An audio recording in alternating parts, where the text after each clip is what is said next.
دوستانو د فریز پینس تعریف داسې ده چې دا د مایکروسافت اکسل د غوره ځانګړنو څخه یوه ځانګړنه ده چې د معلوماتو د درولو لپاره یا انجمادولو لپاره کارول کیږي.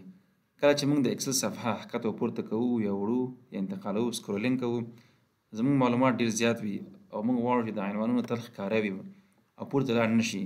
نو د دغسې معلوماتو لپاره او دغسې کارونو لپاره موږ د فریز پینس ځانګړنې څخه استفاده کوو. راځئ همدغه په عمل ډول په اکسل شیټ کې ګورو. دغه دوستانو یو اکسل شیټ دی.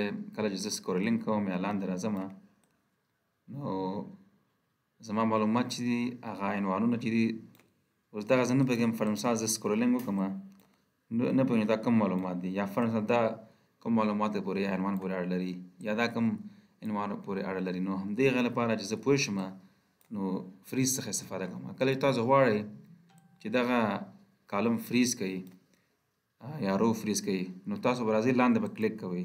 چې لاندې مې کلیک وکړو لاړ به شئ ویو ته.